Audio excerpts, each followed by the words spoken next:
Hey there, it's Dusty Thunder with yet another Reddit story for you. This one from AITAH is titled, Am I the Astronaut for How I Reacted When My Son Bullied a Girl with Cancer? I, 38 female, have a 15-year-old son who is going to be a sophomore after this year is over. I gave birth to my son when I was 23 years of age. Unfortunately, my son's dad left when he was 5 and never came back. I have not heard from his dad in years. Recently, my son has been getting into trouble. Quite frankly, I am at my wit's end. I am at a loss.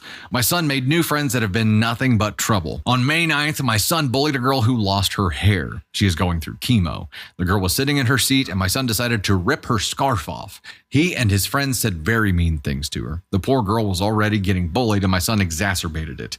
She was humiliated. I was called to the school. They brought my son and the girl into the office. I arrived there shortly after they called me. The teacher and principal explained the situation. The mother of the girl that he bullied was at the school as well. I asked the mother for her number. I gave her my number.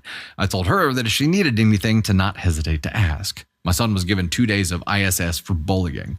My son and I got home and I was furious. I lost my mind. I went to his room and took every electronic. I took his PS5, his MacBook, and his iPhone 13. I took his name brand shoes, his name brand jackets, his Hollister jeans, and his Nike shirts. I grounded him indefinitely. 3 days later, I sold his electronics at a very marked down price. I bought my son Walmart clothes and Goodwill shoes. He will not bully someone and get away with it. I gave the money to the mother so she could buy her daughter a wig.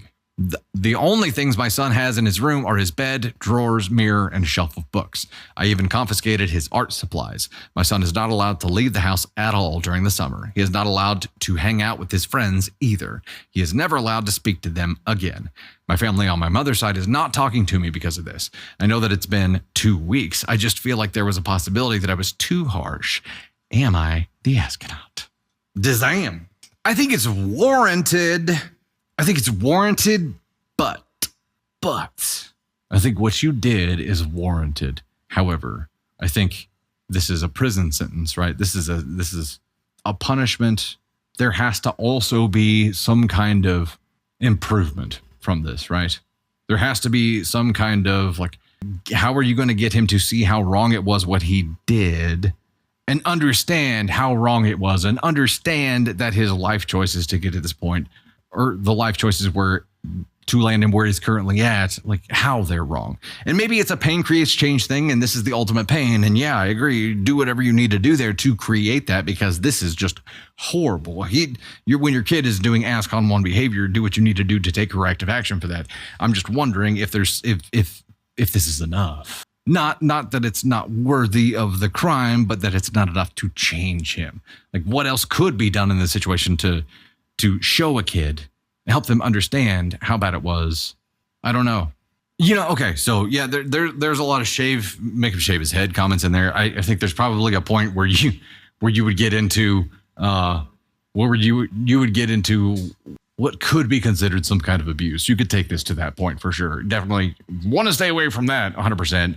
And I don't think you're enforcing what you want to enforce here too. I think you want to create a bridge of empathy, right? So the volunteering at a cancer center, I think, is a great freaking idea. I think that's the kind of character building thing here that I'm looking for to add on to this. And the punishment that he's got is he needs to understand how severe it is.